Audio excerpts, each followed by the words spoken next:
Hey y'all, this is Notser, and today we're taking a look at Florida. This is the Tier 7 Premium American Battleship, which was introduced to the game in 0.9.9. I believe you can buy it in the premium shop, don't know the exact cost. It's also available for American tokens in the armory right now. I believe the total cost is somewhere in the 45,000 American token region. I mean, it's ridiculous the amount of tokens you need. But as someone who went after the Minnesota, I got the Florida basically for free. I had so much American tokens that I didn't know what to do with it, but that was because I went for the Minnesota. Your mileage may vary greatly because American tokens are not easy to obtain, and I think it's impossible to unlock the Florida by just unlocking the available American tokens in-game. You can get some of these American tokens from the directives in the combat missions. So, you obviously can earn this nearly for free, but you can't. So, if you are someone who's already invested in the Minnesota, well, it's a bonus. If you're not invested in the Minnesota, is the Florida worth getting? Well, you know, it's a weird ship. So, the Florida is a 12-gun, 356mm battleship that has very similar profile to the North Carolina, save for a slightly higher Citadel, just slightly off the waterline. I mean, it's tall enough that it matters, but it's not as tall as maybe a Japanese Citadel. But it has 12 guns on 3 gun turrets, so 4 per quad gun turrets, similar to the French. And this ends up playing very much, in my mind, like an Alsace. The Alsace has 380. This has 356. The Alsace has below average gun caliber. This has below average gun caliber for its tier. Unlike the Alsace, though, it's not a Tier 7 that has to deal with Tier 8s that can overmatch, you know, the 25 or 26 millimeters of bow or stern armor. This has a lot less armor along the sides. It does have effective deck armor, like 37 millimeters of deck armor. So, my interpretation of how to play this ship, medium to long range, fire predominantly HE, only really fire AP if you've got a good situation developing. Broadside cruiser, broadside battleship.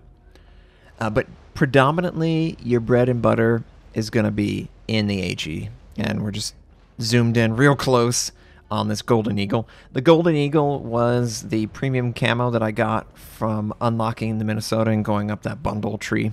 If you unlock the Florida through the American token bundle tree, you will also probably unlock the Golden Eagle skin for this. It looks good. It looks like any other alternative battleship line skin. You know, it works. I don't have any complaints. And obviously we had HE loaded there, and we're going up against that cruiser. So I decided, you know what, there's a lot of smoke here. We're going to use our aircraft to try and spot someone who's, you know, attempting to maneuver around the smoke or otherwise. And yep, sure enough, perfectly broadside. This is the, oh, he's knocked out completely. This is the other aspect that's disappointing. The gun reload.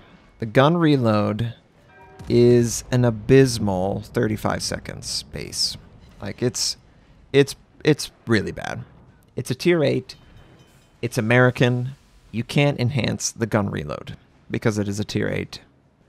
So, it has no accuracy available in slot 3. You pretty much have only gun range or turret. And obviously, for me, turret is way better than gun range. But you're not going to make this ship much better from its base version. And because you can't make it much better from its base version, you really have to just work with what is available. This has a lot of guns, 12 of them. A lot of sources of fire that I have found. I've been averaging 10 to 15 fires per game. And by firing predominantly HE, I have been getting around 100,000 damage. I would love a couple broadside AP opportunities, but again, the gun reload leaves a lot to be desired. So it's not a case where, oh, you know, just plan ahead and you'll get it right. No. Of course, I would love to have, you know, AP loaded right now. ready to go against the enemy Belfast, probably not going to get that. Because the gun, again, the gun reload is so bad. So we're moving up. We're trying to engage. Obviously, the Belfast would be primary if we could see him. And for a short time, we actually do see him. So I'm thinking about, 3, 2, 1 seconds to fire. Close enough. Let's just take the shot and see if we can get some damage on him. We do. We get 4 shells. Again, you don't want to show too much side, but the Scharnhorst is a small caliber battleship. It's even smaller than mine, so it's not likely that he's going to get the Citadel consistently enough that I should be afraid. Yeah, exactly. He's German. They don't wear glasses. They're completely blind. I don't know why German battleships just have to miss everything. But yeah, enemy Scharnhorst, perfect broadside with HE. Gonna look to set some fires on him. Yeah, it's good. Because of the 12 guns, the HE salvo is actually pretty significant. I've tried to play this exclusively AP in the past, and I have been very disappointed. Because the gun caliber is such a small gun caliber, especially against tier 8s and tier 9s, you will absolutely fire more HE. Unless you want to be less successful. That's pretty much the only choice. So, because of the nature of tier 7, with regard to tier 8 and tier 9 matchmaking, it becomes really challenging the higher tiers you play against, because you don't have that overmatch potential protection. You've got, 25, 26, easily overmatched by pretty much everything that you're going to face at tier 8, tier 9, save for 380. So you're just going to take an extensive amount of damage. So in games that involve mostly tier 8 or tier 9, you will probably have to play predominantly at range. Otherwise, you'll take damage from any angle, any penetration. It's bad. I think the Citadel, it's about 280 millimeters, and it's on the outside of the ship. Obviously, the nose and the stern, 25. And then you've got the top of the hull, which isn't much more. I think it's like 26 or 27. The only part of this ship that has impressive armor is the deck. So that would lend itself to long-range fire as well, because as you guys might imagine, the higher armor value your deck is, the less chance that a shell will be able to overmatch it, even from an awkward angle, and penetrate it. And that's predominantly from range. So that's where I assume this will excel when it is in a bad matchup. When it's in an equal matchup, this is literally a tier 7 game across the board. I love games like this, by the way. There's more people playing the game. It's good. But in a game where you're tier 7 and everything else is tier 7, you can afford to play this more traditional, like a typical American battleship would play. So I'm sailing forward. We're attempting to capture C. It looks pretty good. I do have HE loaded. I was looking for the Belfast. Don't know where this DD headed off to. And as you guys can plainly see, Scharnhorst and Lyon, they're in the area between B and C. But I don't have a direct line of sight. So I'm kind of disappointed in that. But I'm going to try and contribute by getting into a crossfire position. Now, you might be going, well, you got HE, that's not good against those battleships. Yeah, but I also have a super long reload. And in fact, as I was moving into position, the DD, the enemy DD, was spotted. And look at how awkward his position is. He does not have the ability to send torpedoes at me because he is sailing away. So we're just going to round this, make sure that all our guns are in position, give a nice little lead, and knock out the target with HE. That's exactly what you want. HE shells against enemy DD. Couldn't have been better for me. And we capture the base. There is a Belfast using radar, and I was shocked. I was absolutely shocked to see him right there. And he can plainly see us. He decides to use hydro once he can. And I've got just HE reloaded. So I just end up firing my HE off. Barely doesn't kill him. I could easily swap to AP, but I was like, we can finish him off. Good. Secondary's good, good, good. If for whatever reason I didn't finish him and I was trying to kill him, the HE would have been adequate in that situation regardless. I wasn't going to gain a potential kill faster in one less salvo if I were firing AP. AP is really good for obviously broadside, but AP gives the opponent the chance to mitigate far more effectively than HE. So it didn't end up penalizing me there. But if I was in a situation similar, that's why I chose to do what I did. There was no added benefit from switching. I was going to kill him in the next salvo regardless. Secondaries just finish it off for me. Now we got 2 fires on the Leon. Again, there are so many guns on the Florida 12. It's very easy to get a lot of fires, and that's going to help against higher tier ships. In this equalized, we're just trying to get some chip damage, get some anything, because look at the game. It's 3 versus 4. They've got 300-point advantage, and we're in trouble. Everyone on our team's dead, save for the DD and the friendly Leon that stayed over here. So I'm over here kind of in panic mode. I don't really have a ship that's fast enough. Now, one thing that I have sort of glossed over is the defensive AA skill. This is not the enhanced defensive AA that the DD's got with the 100% continuous. It's good, but it's not that one. So I end up using defensive AA if I ever want to try and help clear out a squadron that may be attacking me or someone near me. This goes for the Minnesota, this goes for the Kansas, this goes for the Vermont. They're all going to act like this. But I activate it preemptively before I activate priority sector because I want to benefit from that enhancement. Plus, I want to have the flak burst extra damage activated in time for the flak burst to actually go off. And you can't do that if you wait to activate it. So that's a little bit of a tip to help wipe out. Obviously there's no aircraft carrier in this game, so you don't have to consider that. I promise you, the AA is very, very good. Can easily handle tier 8 aircraft carriers. It'll never play tier 10 aircraft carriers, so it doesn't even have to worry about that. So, on that, it's nice to have a battleship line, and in the Florida example, that is fully capable of defending itself from air. That feels really rewarding to just watch the air just drop out in the sky. But we don't have to worry about that right now. So, enemy Scharnhorst, he's sailing around. I'm looking for a potential shot as I'm sailing away. Doesn't look like it's happening. Enemy ship in the west is going to capture A point. Obviously, the Scharnhorst B point. And then we have the Synop, which I was afraid that the Synop might get a broadside on the Leon. Their distances must be close. I mean, they have to be right on the edge of detection, if not already detected. So I'm going to try and push fast. The heel that comes on the Florida, it's your typical American heel that isn't standard on American battleships anymore. This is the heel that was a little bit weaker, didn't provide as much.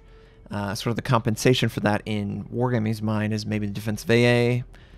But let's be real, that isn't compensation when you compare it to the Iowa and the Montana and the North Carolina. No. But, we're making the best with what we have. And what we have is interesting. I think it's very interesting to see an American ship with quad-mounted gun turrets. This was something that the Americans were more likely to do for tanks, honestly, where we would borrow from French designs. It's cool to see that the Florida, at least, gets to try out this quad turret setup. I like the extra gun, obviously. 3 extra guns compared to maybe the equivalent. That's a good extra amount of damage that, against the DD, that's 100% increase improvement.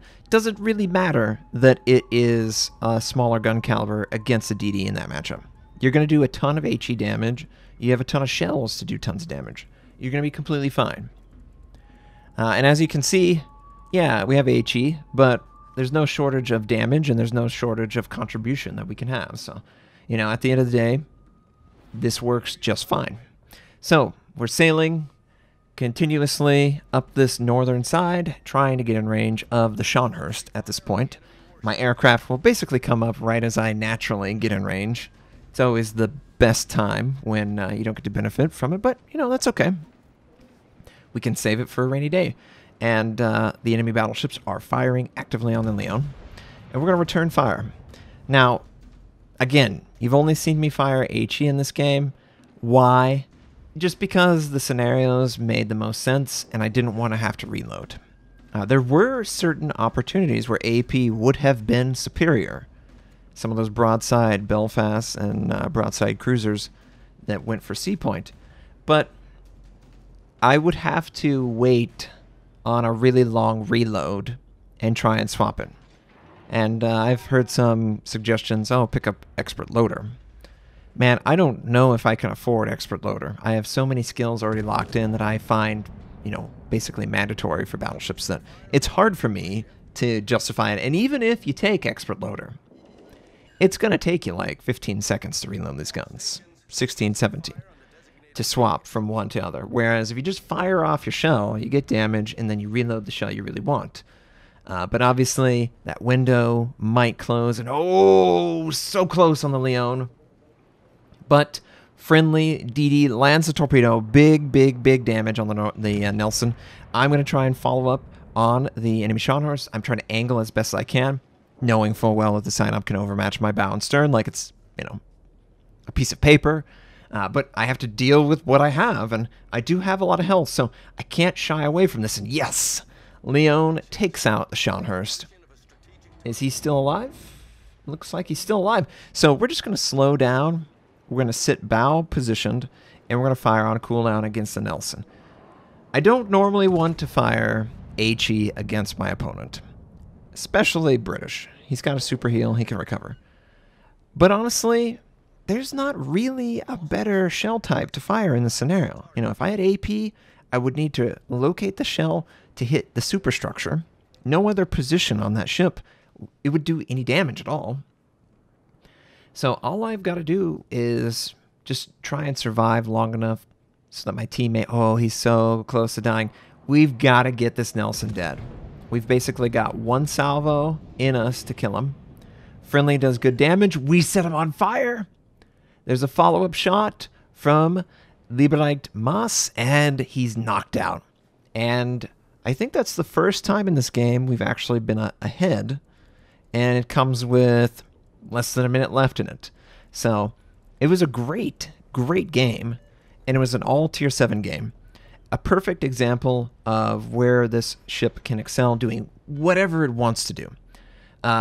Versus Tier 8s and Tier 9s, you cannot play like this at all, because your armor is nothing compared to those tiers.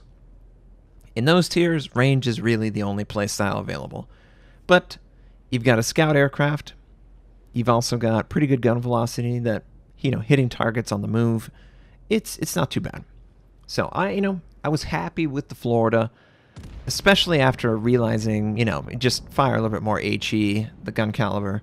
You'll find more success that way. And it's been working out ever since. Definitely enjoying it. Definitely like it more than the California because it can actually sail into a position. It's not super slow. And honestly, I think this is one of the fastest premium mid-tier battleships available. So, it has that going for it. It's got defensive AA and it's got the quad mount guns. It's got a unique flavor to it that I haven't experienced before with the American, so I appreciate that. I think that's more valuable than carbon copy of something else. So yeah, I'm happy with the Florida, and I hope you guys eventually are too. Thanks for watching. If you'd like to check out more of my content, you can click the most recent or the most relevant uploads. You could also choose to subscribe to my channel. We do daily World of Warship videos, first impression, how-to, news, and review related. My North American recruit invite is on the screen. You could take advantage of that. I stream at twitch.tv/Notser. Thank you, have a wonderful day, and I'll catch you next time.